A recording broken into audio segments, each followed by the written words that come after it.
Welcome to our tutorial. My name is Emma Maxwell. I'm a genealogist at Scottish Indexes. I work extensively with Scottish criminal records, and this tutorial is designed as a beginner's guide to understanding High Court records. We hope it will help you trace your Scottish family tree. We have an index to Scottish High Court records on our website.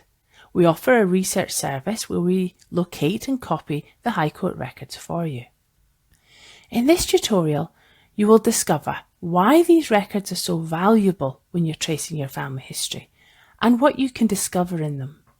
We're going to look at 3 different High Court record types and find out why each is unique.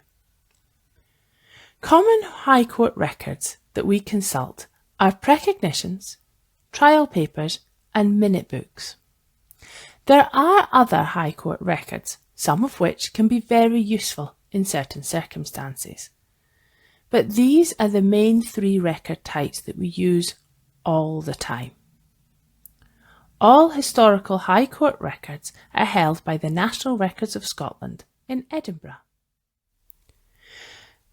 Precognitions were prepared before the trial, and they're now preserved amongst the records of the Lord Advocate's Office. This was in effect the case by the authorities against the accused. These, along with other High Court records, are held by the National Records of Scotland. The reference for these begins AD, and in this example the unique reference is AD 14/43/197. AD 14 tells us that this case was in the 1800s. The 43 tells us that it was actually 1843, and 197 is the case number. Our free index gives this reference, so if you're able to visit the National Records of Scotland, you can use this reference to access the documents. Alternatively, we can copy the entire case for you. However you access these records, what will you find? An exciting and useful part of the item is the declaration by witnesses and the accused. Some clients have actually said it's like reading a novel. And they're right, it really is. They're full of detail as each witness gives their account. As you can see here in these images, they are really quite long. Cases vary in length, but generally the more witnesses that there were, the longer the precognition is going to be. Some are over 100 pages. As well as details about the case, they give a real insight into life at the time. Here's a declaration or a statement that was made by a witness, John Nelson. In this case, he was a farm servant. When we zoom in, we actually see John's designation. Now, a designation is really important because it acts to distinguish this John Nelson from all the others. So today we would do that by using our date of birth or maybe a postcode or a zip code. But back then things were a bit different. In 1842, they had to give the designation in a different way. Here we read, compared John Nelson, farm servant, presently residing with his father, William Nelson, labourer, at Socha de Sangha on the estate of Elioch in the parish of Sangha, aged 19, unmarried.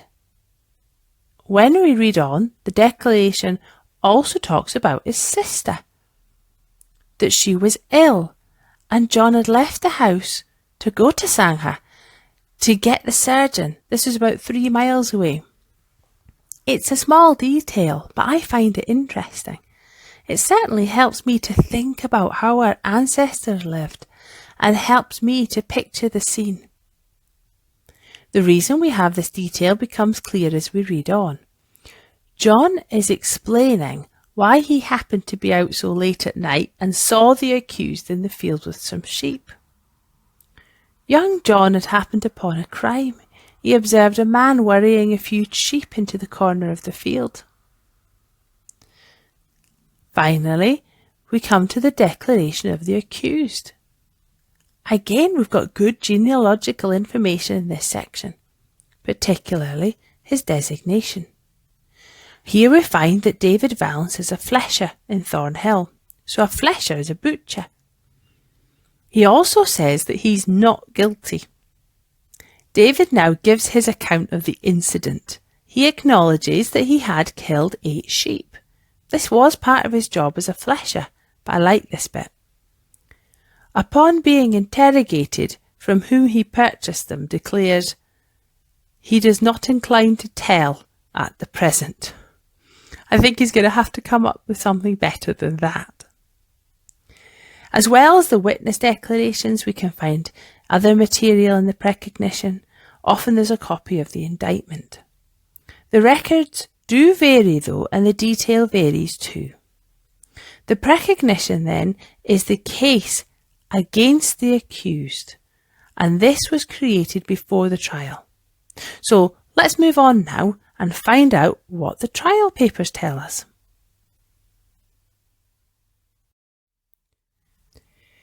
Trial papers are catalogued under the reference JC26. Here we have JC26/1843/214. Again, this is a unique reference, and you would need this reference to view the originals at the National Records of Scotland in Edinburgh. Alternatively, you can use our service and we will locate and copy these records for you. As with the precognition, the trial papers can be vast. I like to look at the indictment first. This is often printed, but in the example we're using today, it's handwritten. The indictment lays out the charges against the accused, and it's great for giving us an overview of the case. We also see that David's designation has changed slightly. We see he is now a prisoner in the prison at Dumfries. Prison records are really a great subject, and they're great records, and it's really the subject of another tutorial, but they are very useful. So to know which prison our ancestor was in is a great help to finding even more records. This is a good example of why it's good to look at the precognition and the trial papers. The indictment now outlines what a person is accused of. Here we see that David was alleged to have stolen some sheep. These indictments can be quite long and give a fair amount of detail. Here we find out when the sheep were stolen, and it goes on to tell us where they were stolen from. These details I find really interesting. You can build a timeline, and you could even plot the locations on a map. In some cases, we see a list of previous convictions, and that can be extremely useful too. Next, we'll find a list of witnesses. These can be a great help, as they can sometimes be family members. We also see that officials and sometimes doctors can be witnesses, as well as neighbours and friends. The list can actually be quite long. Within the trial papers, we find other interesting gems. For example, it's not unusual to find a map or a plan of the area showing where the crime took place. We may also find letters or account books which were used as evidence. When we opened up this case, we found something very interesting. A paper cut of a footprint found at the scene. You can actually find your ancestors' footprints.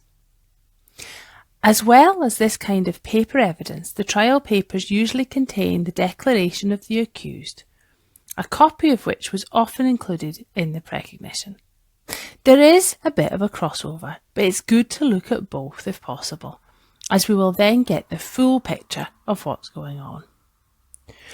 What's interesting is that at this stage we know all sorts of details, but we don't actually know if John was found guilty. To complete the story, we now need to look at the minute book. We see here that David pleads not guilty. We read on and discover that the jury, however, found him guilty. The minute books will also tell us what, if any, sentence was given. To summarise then, the precognition was created before the trial. A major component of these records are the statements by witnesses that tell the story. Not all may have been used in the trial, so it's best to look at the precognition for these. The trial papers contain the indictment, the declarations of the accused, and may also include records of previous crimes. These papers also contain evidence such as maps, plans, and in this case, a footprint. It's the minute books though that tie the story together. Although brief, they show us how the accused pled and the result of the trial. Search on Scottish indexes and buy the package you want, or take the reference and visit the National Records of Scotland to view the originals. If you enjoyed this tutorial, please tell your friends about it. Also, visit the Scottish Genealogy Learning Zone on scottishindexes.com to discover more about Scottish records, including prison records, property records, and asylum records.